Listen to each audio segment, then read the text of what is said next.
بسم الله الرحمن الرحيم.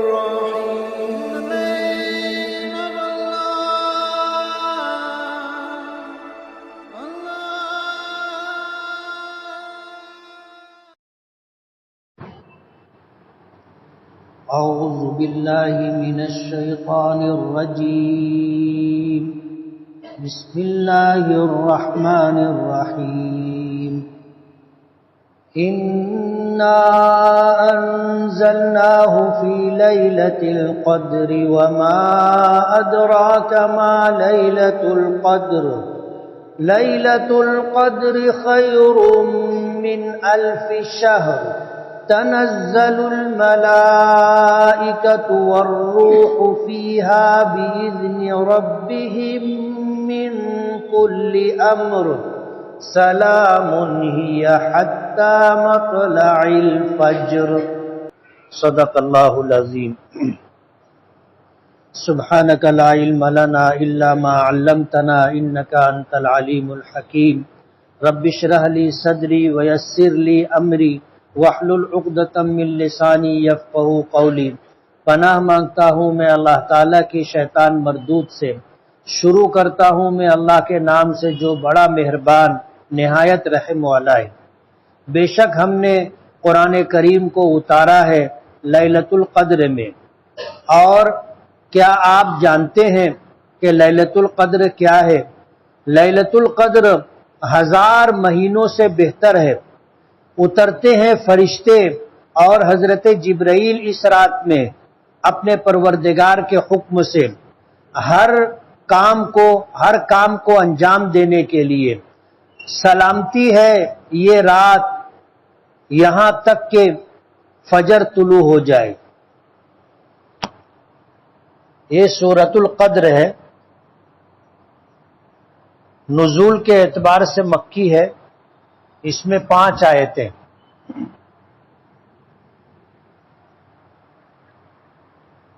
اس سورت کا شان نزول یہ ہے کہ نبی کریم صلی اللہ علیہ وسلم نے صحابہ کرام کے درمیان یہ بات رکھی کہ بنی اسرائیل میں ایک عبادت گزار شخص تھا جس نے بستی چھوڑ دی تھی اور ایک ویران جزیرے پر جا کر کے اس نے اللہ کی عبادت کی. اللہ تعالیٰ نے اس کے گزر بسر کے لیے وہاں انار کے درخت اگائے اور دریائے شور یعنی سمندر کے نمکین پانی کے بیچ میں جزیرے میں میٹھے پانی کا چشمہ جاری کیا. اب وہ شخص انار کھاتا تھا اور پانی پیتا تھا، اپنی ضرورتیں پوری کرتا تھا اور اللہ کی عبادت میں لگا رہتا تھا. حضور پاک صلی اللہ علیہ وسلم نے فرمایا کہ اس شخص نے اللہ تعالیٰ کی عبادت کی 500 برس تک اور پلک جھپکنے کے برابر بھی نافرمانی نہیں کی. 500 برس تک عبادت کی اور گناہ نام کا کوئی عمل کوئی کام اس نے نہیں کیا. صحابہ کرام نبی کریم صلی اللہ علیہ وسلم سے سن چکے تھے کہ حضور نے فرمایا اعمار امتی ما بین 60 و 70. میری امت کی عمر 60-70 سال. اب ظاہر بات ہے کہ اللہ کا وہ بندہ بنی اسرائیل کا عبادت گزار شخص جس نے سمندر میں ایک جزیرے پر 500 برس تک اللہ کی عبادت کی. تو صحابہ کرام سوچنے لگے تو ہماری تو کل عمر 60-70 سال ہے. ہم اگر پچھلے عبادت گزار اللہ کے نیک بندوں کی نیکی میں برابری کرنا چاہیں تو ناممکن ہے. ظاہر بات ہے 60-70 سال کی عمر میں اگر مان لیا جائے کہ سب کو اللہ نے 70 سال کی عمر دی تو 55-15 سال تو جو ہے بچپنے کا غیر مکلف ہونے کا زمانہ گزرتا ہے. 70 میں سے اگر 15 سال نکالے جائیں تو 55 سال بچتے. اب یہ 55 سال ایسے ہیں کہ اس میں تقریباً 1/3 ہم کو اللہ نے 24 گھنٹہ دیا ہے. 24 گھنٹے میں ہم کتنا سوتے؟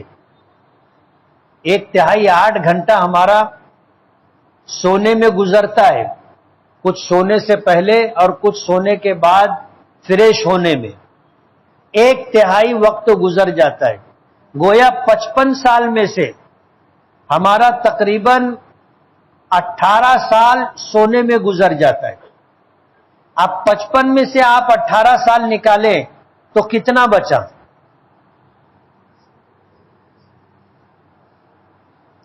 بولو نا. 55 میں سے آپ 18 نکالیں، 15 نکالیں تو کتنا بچے گا؟ 40 بچے گا.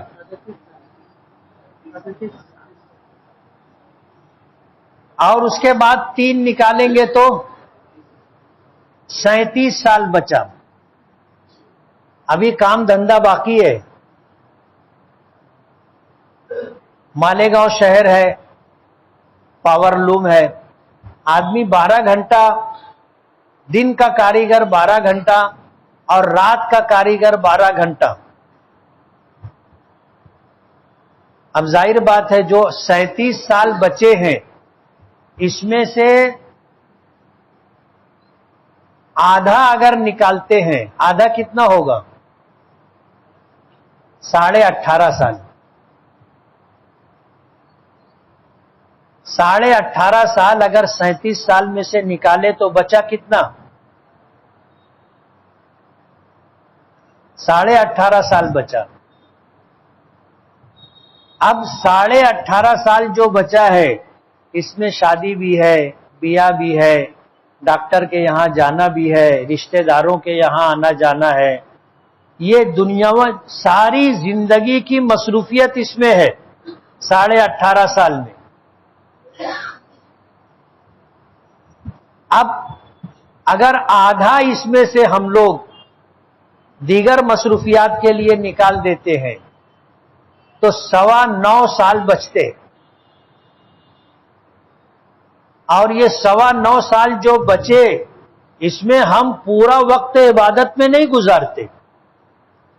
آج کی مثال آپ لے لو، صبح اٹھنے کے بعد سے رات سونے تک آپ نے کتنی دیر اللہ کی عبادت کی؟ فجر کی نماز کے لیے جو آئے، گھر سے نکلے مسجد آئے، مسجد سے نکلے گھر گئے آدھا گھنٹہ. ہر نماز کے لیے آپ آدھا گھنٹہ پکڑ لو. اس کے علاوہ کوئی عبادت کی آپ نے؟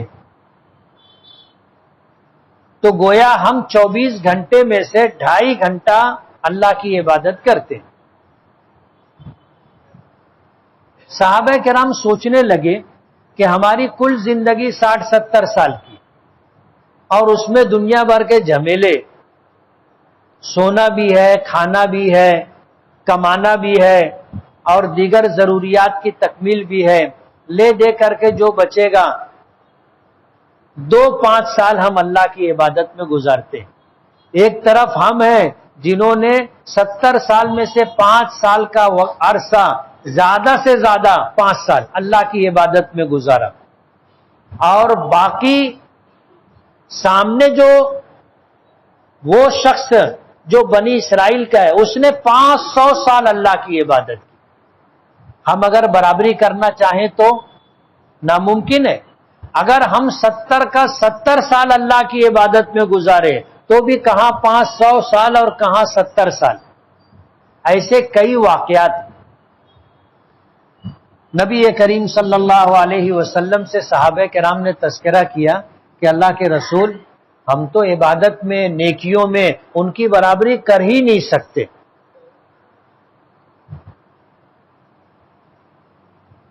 صحابہ کرام کو احساس تھا عبادت کی کمی کا، اجر و ثواب کی کمی کا، تو حضور سے تذکرہ کیا. نبی کریم صلی اللہ علیہ وسلم نے اللہ کی بارگاہ میں صحابہ کرام کے درد کو، احساس کو رکھا.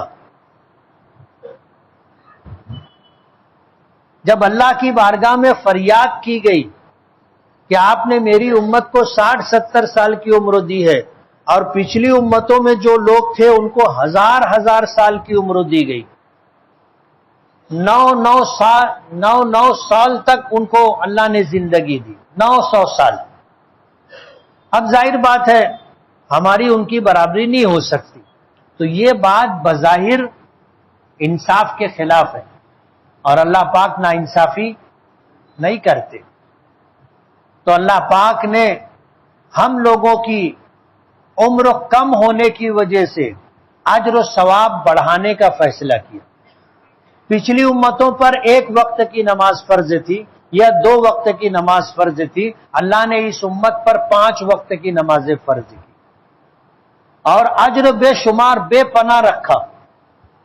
پچھلی امتوں پر 1 روزہ فرض تھا، اللہ پاک نے اس امت پر پورے رمضان المبارک کے روزے فرض کیے، اور حدیث پاک میں آتا ہے کہ 1 فرض نماز اور 1 فرض روزے کا اجر و ثواب اتنا ہے کہ اگر کوئی شخص فرض روزہ چھوڑ دے اور اس کے بعد ساری زندگی روزہ رکھے تو اس فرض روزے پر اللہ جو اجر دیں گے یہ زندگی بھر روزہ رکھنا اس کی برابری نہیں کر سکتا۔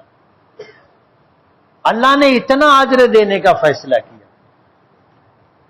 انہی اللہ پاک کی داد و دہش میں، نوازش میں ایک لیلۃ القدر بھی ہے۔ اللہ پاک نے یہ سورت نازل فرمائی، یہ سورت نازل فرمائی کہ ہم نے قرآن کریم کو لیلۃ القدر میں نازل کیا ہے۔ پورا قرآن پاک لوح محفوظ سے بیت العزت میں، آسمان دنیا پر ایک مقام ہے جس کو بیت العزت کہا جاتا ہے، اللہ پاک نے شب قدر میں پورا قرآن پاک لوح محفوظ سے بیت العزت میں اتارا، اور پھر بیت العزت سے نبی کریم صلی اللہ علیہ وسلم پر جیسی ضرورت رہی، جیسا موقع رہا، اللہ پاک نے ایک سورت، چند آیتیں اس طرح نازل کرتے رہے، اور 23 سال کے عرصے میں پورا قرآن پاک آسمان دنیا سے بیت العزت سے زمین پر آیا۔ اللہ پاک نے پورا قرآن اس دنیا میں زمین پر ایک ساتھ نہیں اتارا، 23 سال میں اتارا، لیکن لوح محفوظ سے بیت العزت پر اللہ پاک نے پورا قرآن پاک لیلۃ القدر میں اتارا، رمضان المبارک میں اتارا۔ اور پھر پوچھتے ہیں وما ادراک ما لیلۃ القدر، آپ نے جانا بھی کہ لیلۃ القدر کیا ہے؟ مفسرین نے لکھا ہے کہ اللہ پاک اس رات کی عظمت، اس رات کی شوقت بتانے کے لیے یہ بات ذکر کی کہ انسان اس رات کی گہرائی تک، اس کے اجر و ثواب اور اس کی خوبیوں تک نہیں پہنچ سکتا۔ یہ تو اللہ ہی جانتا ہے کہ لیلۃ القدر کیا ہے۔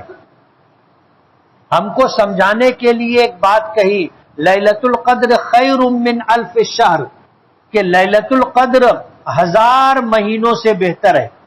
یعنی اگر کوئی شخص 1000 مہینہ مسلسل اللہ کی عبادت کرے، 1000 مہینہ 24 گھنٹہ اللہ کی عبادت میں گزارے، 1000 مہینوں کے ہوتے ہیں 83 سال 4 مہینے۔ اگر کوئی شخص 83 سال 4 مہینہ مسلسل اللہ کی عبادت کرتا رہے تو اس کو جو اجر و ثواب ملے گا، ایک لیلۃ القدر اگر اسے مل گئی اور اس نے اس رات میں اللہ کی عبادت کر لی تو اللہ پاک اس کو 83 سال 4 مہینوں سے زیادہ عبادت کرنے سے زیادہ اجر و ثواب دیں گے۔ اب یہ اللہ کی عطا و بخشش ہے، مرضی کا مالک ہے وہ۔ ایک رات عبادت کرنے پر اگر وہ 83 سال 4 مہینہ عبادت کرنے کا اجر و ثواب دینا چاہے تو کوئی روک سکتا ہے اور کوئی اللہ سے پوچھ سکتا ہے کہ ایسا کیوں؟ اللہ اپنی مرضی کا مالک ہے. اللہ اگر چاہے تو عبادت پر نہیں گناہوں پر بھی ثواب دے سکتا ہے. یہاں تک اس کو اختیار ہے، کوئی اللہ سے پوچھنے والا نہیں. اب آپ حساب لگاؤ کہ اگر کسی شخص نے زندگی میں 10 شب قدر پالی، رمضان میں آتی ہے، اور مفسرین نے لکھا ہے کہ قرآن کریم لیلۃ القدر میں اتارا گیا ہے اور لیلۃ القدر رمضان المبارک میں ہوتی ہے. تو ہم میں سے بہت سارے لوگ ایسے ہیں کہ دن میں روزہ رکھتے ہیں اور سورج غروب ہونے کے بعد مغرب کی نماز پڑھتے، رمضان میں پڑھتے نا. کوئی ایسا بھی ہے جو مغرب کی نماز نہیں پڑھتا، عشاء کی نماز نہیں پڑھتا. ایسے لوگ مل جائیں گے جو تراویح نہیں پڑھتے، فجر کی نماز نہیں پڑھتے یا قضا کر کے پڑھتے، ایسے لوگ مل جائیں گے. لیکن اس رات میں عبادت ہو جاتی ہے. جیسے مغرب کی نماز پڑھ لی وہ بھی ایک عبادت ہے، عشاء کی نماز پڑھ لی وہ بھی ایک عبادت ہے، تراویح پڑھ لی وہ بھی ایک عبادت ہے. تو صبح صادق ہونے تک یہ رات رہتی ہے اور آدمی عبادت کرتا ہے، اور ساری رات عبادت کرے اس پر یہ اجر ملے گا، ایسا نہیں. اس لیے ہم میں کا ہر شخص جب لیلۃ القدر میں مغرب کی نماز، عشاء کی نماز پڑھ لیتا ہے، تراویح میں قرآن پاک پڑھ لیتا ہے یا سن لیتا ہے یا سنا دیتا ہے، تو اس کو لیلۃ القدر مل جاتی ہے. اب اگر کسی کو 10 راتیں مل گئی، 10 راتیں مل گئی، تو اس نے تقریباً 830 سال سے زیادہ زمانہ اللہ کی عبادت میں گزارا. ظاہر بات ہے 83 سال کے 830 سال ہوں گے، اور 4 مہینہ سال کا 1/3 حصہ ہوتا ہے،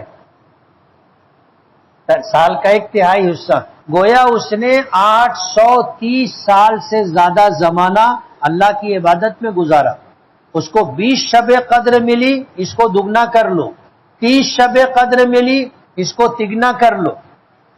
اللہ نے اتنا نوازا اس امت کو، اتنا نوازا کہ اب ظاہر بات ہے اللہ نے اگر اتنا نواز دیا، اس کے بعد بھی اگر ہم ان کی برابری نہ کر سکے تو ہم سے زیادہ محروم شخص کون ہوگا؟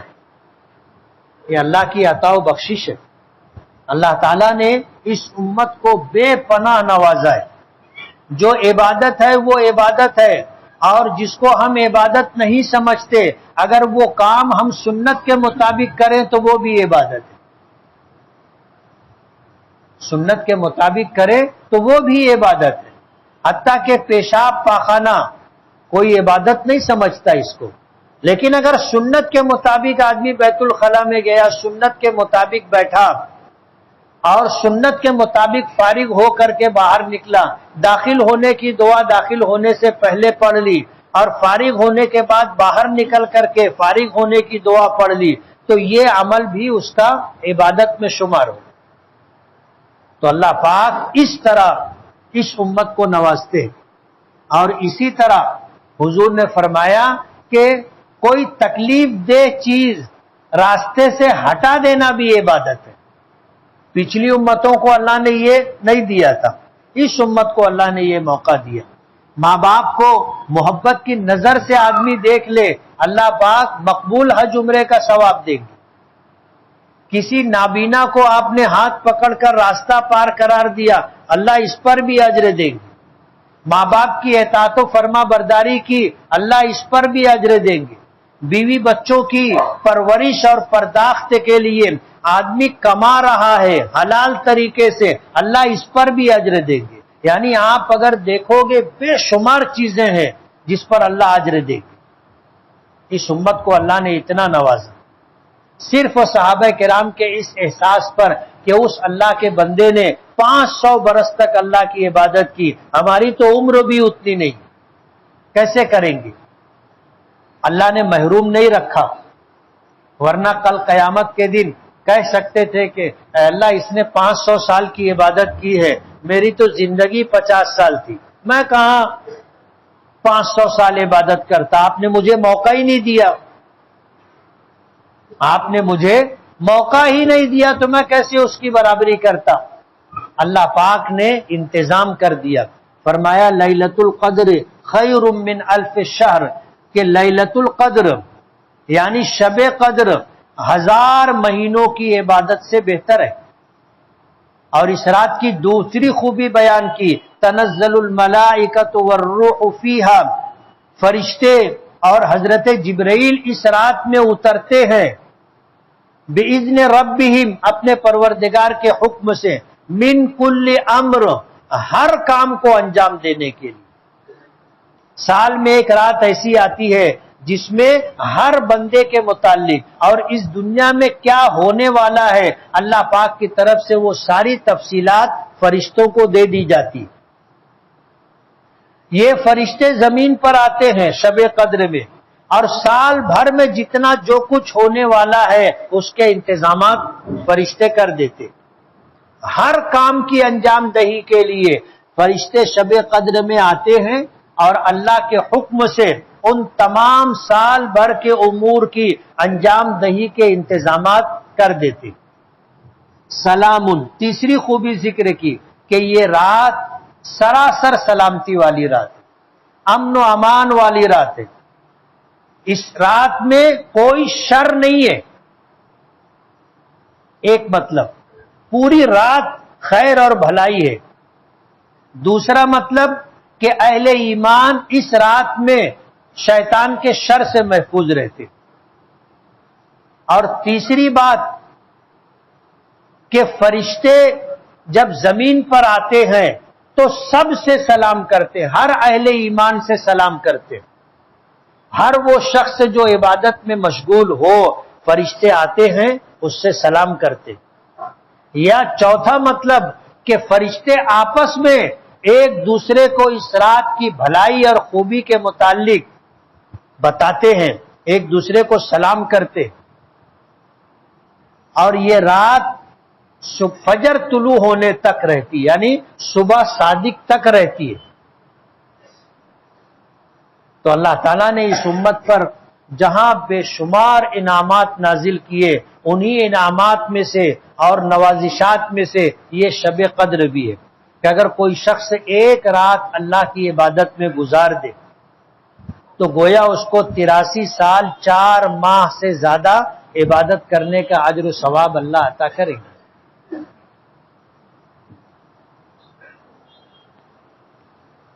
گھر میں بہو بن کر آنے والی لڑکی کا مقام و مرتبہ گھر میں رہنے والے بیٹے یا بیٹیوں کے برابر ہونا چاہیے یا ان سے کم؟ برابر ہونا چاہیے۔ بیٹی بیٹی ہوتی ہے، چاہے اپنی بیٹی ہو یا پرائی کی بیٹی ہو، بیٹی بیٹی ہوتی ہے۔ تو جو سلوک اپنی بیٹی کے ساتھ ماں باپ کرتے ہیں وہی سلوک بہو کے ساتھ بھی کرنا چاہیے، یہ انصاف کا تقاضا ہے۔ عام طور پر اس میں کوتاہی ہوتی ہے کہ بیٹی کو کچھ اور مقام و مرتبہ دیا جاتا ہے اور بہو کو کچھ اور۔ بہو کو تو نوکرانی سمجھا جاتا ہے نا، اکثر گھروں میں ایسا ہوتا ہے، اور بہت زیادہ ان کے ساتھ ناانصافی ہوتی ہے۔ پاور بل زیادہ آنے پر گھر کا میٹر بنانا کیسا ہے؟ ناجائز ہے۔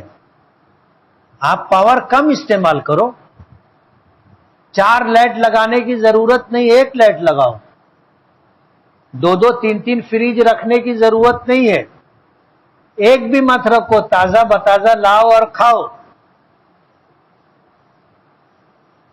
سمجھ رہے ہو؟ رات بھر لائٹ جلتا رہتا ہے تو بل تو زیادہ آئے گا نا۔ بجلی کم استعمال کرو، میٹر بنانا جائز نہیں ہے۔ میں دعا کرتا ہوں مجھے رونا نہیں آتا، کوئی عمل بتائیے یا وظیفہ کہ میں دعا مانگتے ہی رونے لگوں۔ مشق کرنی پڑے گی اور کیفیت بنانی پڑے گی، فوراً کیفیت نہیں بنتی۔ اللہ تعالیٰ کے قادر مطلق ہونے کا اور اپنے آپ کو عاجز، بے بس، بے کس سمجھنے کا، تہی داماں اور بے سہارا سمجھنے کا احساس ہوگا، رونا آئے گا۔ ایک لڑکی نے نکاح کیا اور طلاق کا حق اپنے پاس رکھی ہے، یہ صحیح ہے کیا؟ صحیح ہے۔ اگر کوئی عورت نکاح کرے اور شوہر سے کہے کہ میں تمہارے ساتھ اس شرط پر نکاح کرتی ہوں کہ طلاق دینے کا حق مجھ کو ہوگا اور میں جو طلاق دوں گی وہ آپ کی طرف سے رہے گی، شوہر نے اگر اس کو اختیار دے دیا تو بیوی کو طلاق دینے کا اختیار رہے گا۔ نیکی کا احسان جتانے سے کیا نیکیاں ضائع ہو جاتی ہیں؟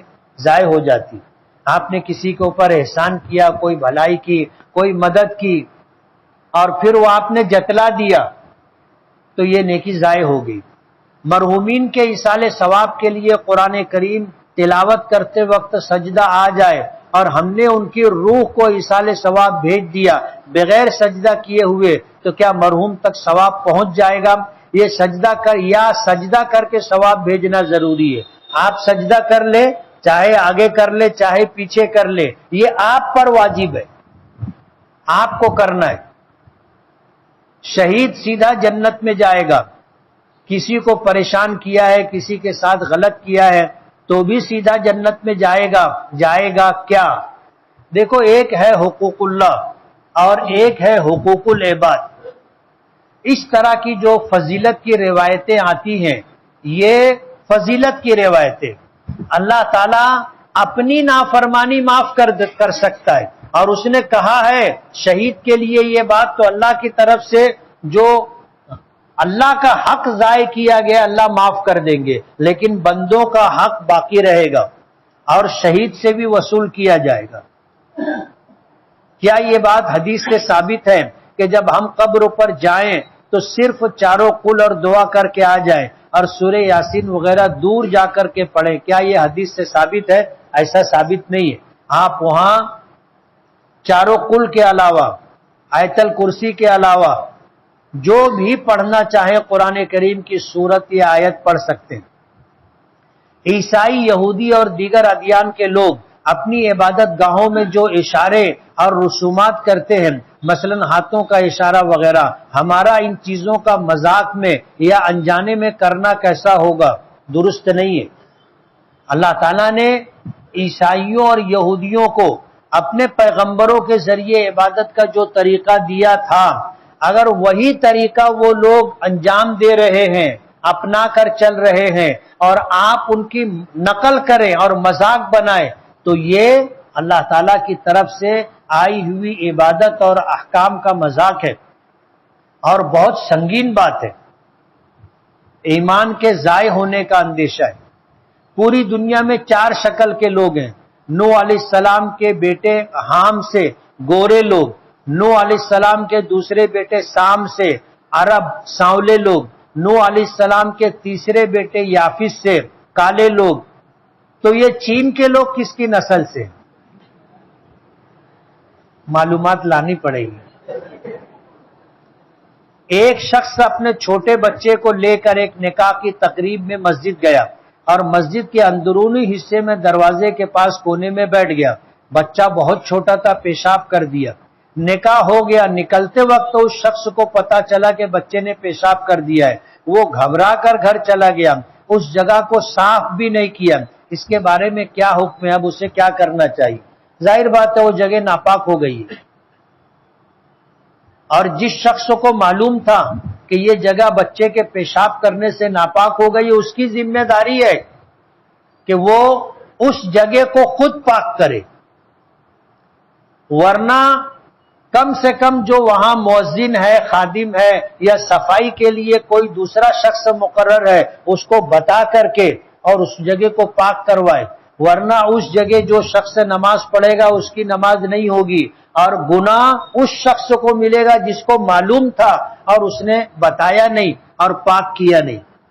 ایک اجتماع سے واپسی پر منماڑ میں عشاء کی نماز مالیگاؤں کے ساتھیوں نے جماعت بنا کر کے پڑھی۔ مجمع اچھا خاصا تھا۔ ایک ساتھی نے نماز پڑھائی، پہلی رکعت میں آواز سے قرات ہوئی، دوسری رکعت میں بھول کر امام نے قرات نہیں کی اور نماز پوری ہونے پر سجدہ سہو بھی نہیں کیا تو نماز ہوگی یا نہیں؟ نماز نہیں ہوگی، اس لیے کہ فرض چھوٹ گیا۔ کیا چھوٹا ہے؟ فرض چھوٹا ہے۔ اگر واجب چھوٹتا تو سجدہ سہو کرنے سے نماز ہو جاتی۔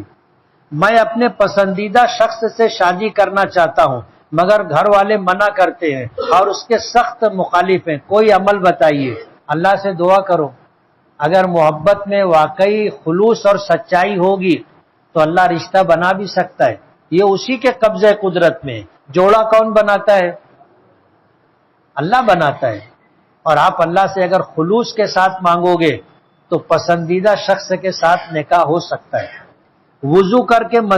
وضو کرنے کے بعد ناخن یا بال وغیرہ کاٹیں تو وضو ٹوٹ جاتا ہے کیا؟ نہیں ٹوٹتا ہے، وضو رہتا ہے۔ غسل کرنے کے ساتھ ساتھ وضو بھی ہو جاتا ہے کیا؟ ہو جاتا ہے۔ آدمی جب غسل کرتا ہے تو ظاہر بات ہے اعضائے وضو یعنی پورا چہرہ پیشانی کے بال سے تھوڑی کے نیچے تک، ایک کان کی لو سے دوسرے کان کی لو تک دھلتا ہے یا نہیں دھلتا ہے؟ اور کوہنی سمیت دونوں ہاتھ اور ٹخنوں سمیت دونوں پیر دھلتے ہیں یا نہیں دھلتے؟ دھلتے۔ اور سر پر مسے کا حکم ہے، ہم تو پورے سر پر پانی بہا لیے، وضو ہو جاتا ہے۔ لیکن وضو کی نیت نہیں کی ہوگی تو وضو کا ثواب نہیں ملے گا، وضو ہو جائے گا۔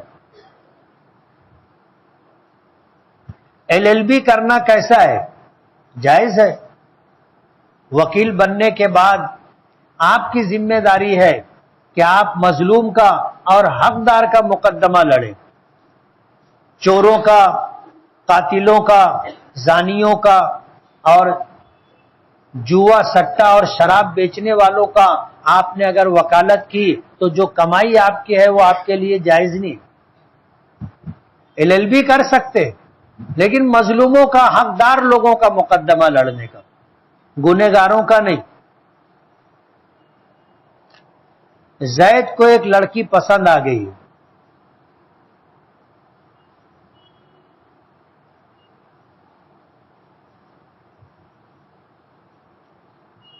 زید کو ایک لڑکی پسند آ گئی ہے۔ زید لڑکی کو کہتا ہے کہ تیرے شوہر کا کسی دوسری خاتون کا چکر ہے، اور اس طرح جھوٹ فساد بول کر کے اس عورت کو شوہر سے ناراض کر کے طلاق دلوا دیا، اور زید اچھا بن کے خود اس لڑکی سے دھوکے سے نکاح کر لیا، تو جنت میں وہ لڑکی زید کے نکاح میں رہے گی کیا؟ اگر اس کے نکاح میں آ گئی ہے تو جنت میں ساتھ میں رہے گی۔ لیکن اس نے جو حرکت کی ہے کہ اچھا بھلا گھر کسی کا برباد کیا، میاں بیوی کے درمیان جھوٹ فساد بول کر کے جھگڑا ڈالا اور ان کا گھر خراب کر دیا، رشتہ توڑوا دیا، اس کا گناہ ہوگا۔ ایک لڑکے نے نکاح کیا، اس کی بیوی کا انتقال ہو گیا، اس نے دوسرا نکاح کیا، نیت یہ تھی کہ صرف ضرورت پوری کرنے کے لیے نکاح کر رہا ہوں، تو ضرورت والی لڑکی جنت میں اس کے نکاح میں رہے گی کیا؟ رہے گی۔ شادی ضرورت پوری کرنے کے لیے کی جاتی ہے نا، گڑیا بنا کر اس کو سجا کے تھوڑی رکھنے کے لیے آدمی نکاح کرتا۔ میاں بیوی ایک دوسرے کی ضرورت ہے۔ حاجی حج کے لیے اور عمرہ کرنے والا عمرے کے لیے جاتے ہیں تو کچھ لوگ ان سے کہتے ہیں کہ وہاں کی کوئی چیز پتھر وغیرہ اپنے ساتھ مت لانا۔ کچھ لوگ چاہتے ہیں کہ مدینے کا پودینہ لا کر اپنے یہاں کھیت میں لگا لیا جائے، تو کیا لا سکتے ہیں؟ کیا لا سکتے؟ یعنی پودینہ لا سکتے، باقی پتھر اور مٹی وغیرہ نہیں لانا چاہیے۔ اس وقت کاروباری حالات بہت زیادہ خراب ہے، کیا شہر میں جاری بینک لون والا کاروباری نظام اس کی ایک وجہ ہو سکتا ہے؟ ہو سکتا ہے۔ اللہ پاک نے سود اور بیاج کو ختم کرنے کا اعلان کیا ہے، یمحق اللہ الربا ویربی الصدقات، کہ اللہ تعالیٰ سودی معاملات کو مٹاتا ہے، ختم کرتا ہے، صدقات کو اللہ پاک بڑھاتا ہے۔ آج شہر میں بہت سارے لوگ بینک سے سی کر کے لون لیتے ہیں اور کاروبار کرتے ہیں، ایسے لوگ کبھی پنپ نہیں پائیں گے، اللہ ان کے کاروبار کو ختم کر دے گا۔ اللہ نے اعلان کیا ہے، کچھ سارے لوگ لون لے لیتے، سودی اور بیاج کا معاملہ کرتے ہیں، اللہ نے مٹانے کا فیصلہ کیا۔ اگر کوئی شخص حضور کی خواب میں زیارت کرے تو وہ صحابی ہے یا نہیں؟ نہیں، صحابی نہیں۔ صحابی بننے کے لیے اپنی زندگی میں ایمان کے ساتھ اللہ کے رسول صلی اللہ علیہ وسلم کو دیکھنا یا آپ کی آواز سننا یا آپ کی مجلس میں شریک ہونا صحابی بناتا ہے۔ اس کے بغیر آدمی صحابی نہیں بنے گا۔ مرنے کے بعد جو خواب میں حضور کی زیارت کرتے ہیں وہ صحابی نہیں ہے۔ امر بالمعروف اور نہی عن المنکر کا معنی کیا ہے؟ امر بالمعروف کا معنی بھلائی کا حکم دینا، خیر اور بھلائی کا حکم دینا، اللہ کی نافرمانی اور گناہوں سے روکنا۔ امر بالمعروف بھلائی کا حکم دینا، نہی عن المنکر اللہ کی نافرمانی سے روکنا۔ حافظہ تیز کرنے کے لیے کون سا عمل کرنا چاہیے؟ باوضو رہنے کی عادت ڈالو اور درود پاک کی کثرت کرو، انشاءاللہ حافظہ تیز ہو جائے گا۔ اگر زید نے پہلی رکعت میں سورۃ الناس پڑھ لیا تو دوسری رکعت میں کیا پڑھے؟ کوئی دوسری سورت پڑھ لے، نماز ہو جائے گی۔ لیکن فرض نماز میں جان بوجھ کر کے خلاف ترتیب پڑھنا مکروہ ہے۔ کیا انسان اور جنوں کا بھی نکاح ہوتا ہے؟ کیا ہوتا ہے؟ انسان اگر کسی جنیہ سے یا کوئی جن کسی انسان سے نکاح کرنا چاہے تو وہ بھی مکلف مخلوق ہے، یہ بھی مکلف مخلوق ہے۔